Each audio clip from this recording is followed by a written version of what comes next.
Game for the Eagles, but guess what? They don't care. They got another win, taking down the Lions at home, 16-9. South San Antonio on the scene. Here with Zach Bond, leader of the linebacker corps, leader of this defense. Zach, you came in, want to stop the run for the Detroit Lions. You did that. How'd you do it? That was the goal, and it started up front, really. We knew what type of game it was going to be, tough, physical. We knew they were a physical team, and our D-line and our defense took that personally and out-physicaled them, I'd say. Yeah, I would say the rush up the middle, be able to stop the run, but also get pressure up the middle on Jared Goff, then squeeze him into the pocket, cause a lot of disruption in their passing game. Yeah, that was the goal. Pressure him, and then play tight coverage on the back end. They tried to go for it on 4th down 5 times, and you stopped at 5. Yeah, okay. 4 with a punt, or whatever it was, fake punt, yeah. And you stopped them every single time. That must have been some kind of pride for your defense. Yeah, we take pride in those situations. We count them as turnovers in our defensive meeting room. So if they had 5, that's a lot of turnovers for us. Defensively, where would you say this football team is right now? I feel like we're really finding our groove and the defense we want to be, what we want to do. That's both scheme and physically. Our goal is to out-physical teams and wear on them until they break at the end. So shout out to the Lions, though. They really hung in there, and I know Dan Campbell, and he's a risk taker and is going to go for those 4th downs. So sticking to what he does. But yeah, I like where our defense is at. He took a lot of risks, no question about it, in this football game. And when your offense puts you back on the field, when you know you have to go back on the field because your offense is just not being able to click like that, what do you have to do to sort of rally your troops? I think we're ingrained to, no matter the situation, if our offense goes for it on 4th down and doesn't get it, or a block punt, any type of situation, we're just hopping up off the bench and happy to go and play football. Before being spelled out, that link is pinned in the chat. The game that you just watched, the Eagles defeat the Lions by the score of 16-9. Ocho, me personally, I think that was a horrible pass interference call. That is a play on, because it could have went either way, but I personally don't think it was a PI on Yeshin. I don't. But that being said, the Eagles win this ball game. They moved to 8-2 with a 16-9 victory, and the Lions dropped to 6-4. Ocho? Yeah. We're going to talk about this a little later, but there was a meeting between A.J. Brown and the owner, Jeffrey Lurie. We'll talk about that. So Chat, it didn't happen, because y'all going to get mad at Ocho and I for talking about it. Y'all going to say it didn't happen, although everybody has reported that it did happen. You keep telling Ocho and I there's nothing going on, but normally players and owners don't have closed-door meetings. That's normal. I've never had I did once I was retired, you know what I'm saying. But anyway, Ocho, the Eagles did what they needed to do. Jalen Hurts was 14 of 28, 135 yards, no touchdowns, no interceptions. Again, he didn't turn the ball over. He had 1 fumble, but they ended up recovering it. Saquon was 26 of 83. Nothing to write home about. 40 rush attempts, 148 yards. The wind was gusting, I think, probably excess of 30, 40 miles an hour, which made it difficult. And knowing what you know, having played in Cincinnati, Baltimore, Cleveland, Pittsburgh, where the wind swirls and it gets hard, you know points are going to be at a premium. And we know how Dan Campbell is. He's very aggressive. But I thought the night didn't call for aggressiveness, because points were going to be at a premium, and it wasn't going to be a ball game, Ocho, where you're going to get 31, 28, 35, 34, or something like that. So points were going to be at a premium. But what did you like about what you saw from listen, they were resilient, huh? They were resilient. They obviously they weren't carried by the offense. The offense did just enough. A.J. Brown had somewhat of a down night. 11 targets. He had 11 targets. He caught 7 of those. He had 49 yards. Saquon, had 26 carries for 83 yards, but the defense dominated, huh?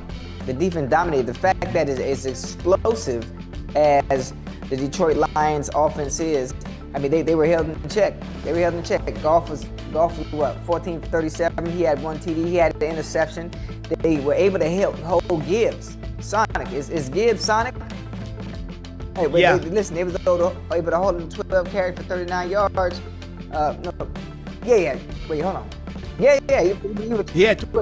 he got it in the pass. So he got, if you look at it, Ocho, he had 107 yards receiving, 5 carries, 5 catches. So he got his yards from scrimmage. He just didn't get them the way we conventionally used to seeing. Yeah, absolutely. But that goddamn Eagles defense, boy, them boys can play some goddamn ball, especially that front four.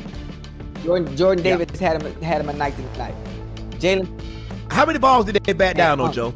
5, 6, 7? Maybe, if I'm not mistaken, maybe about 7, 8. Maybe about 7 and 8.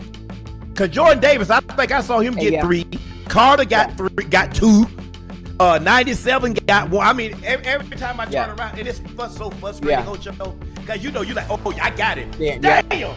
Matter of fact, listen, and all it is just being able to disengage. If you can't get to the quarterback, use your eyes. Hold the offensive player out, and play the passing lane. Play the passing lane with your hands, and watch the quarterback's eyes. And it worked wonderfully. Jalen Phillips had a sack tonight, and listen, in the back end, they played very well as well. They played really, really good. They did. I mean, honestly, it was a boring. It was somewhat of a boring game. It was a boring game. The elements played a factor in that. But I enjoyed it, and the fact that offensively the Eagles didn't look to par as we like them to look, but they still got the most important stat. They got the W. That's what they do. They're not. I mean, they don't. There have been times they need to score 35 and they score 35. Sometimes they need to score 10, they score 10. They do what is necessary to win.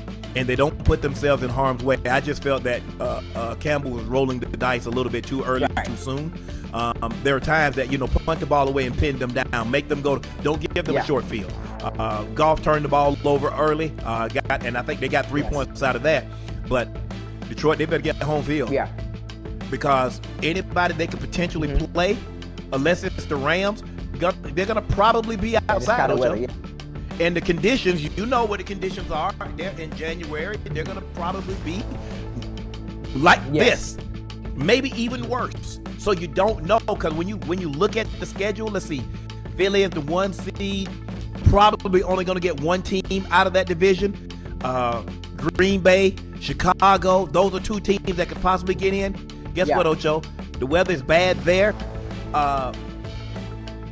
So Philly is bad. The Rams, Seattle, Seattle is terrible. Although they lost today, we'll talk about them. But I just thought, look, it's a lot. It's tough. I can just imagine, because Jalen has to answer questions, not about Detroit, but about AJ. And it's starting to bother me. Like, man, I want to focus on Detroit. Ask me something about Detroit. And it's hard because they're making a conscious effort. They're putting plays in the game plan to make me, I ain't going through my progression. Throw it to AJ. Throw it to AJ. And that got Goff into trouble, because Goff had to tie it in on a shallow cross, but he's looking for Amon-Ra.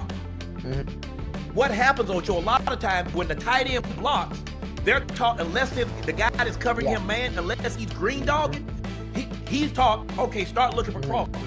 Start looking. And so what happened is that he blocked. The linebacker is not green dogging, which means he's not blitzing. So he starts looking and dropping the coverage. He comes on the shallow cross, but ball. Yeah.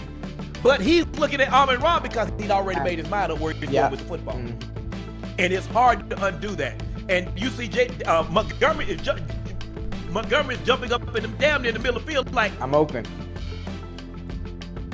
The tight end was scot-free. You see Goff playing with gloves on, but I think it just got frustrating because he had some opportunities, and then they bat the ball right back down in his face like we were playing beach volleyball. And it's tough. It was frustrating to watch. But look, the Eagles are going to look. The Eagles, they're not going to win style points. And winning this is not gymnastics. This is not swimming, platform diving or anything like that where it's subjective. No, this is about wins and losses. And how did we get the win is unimportant.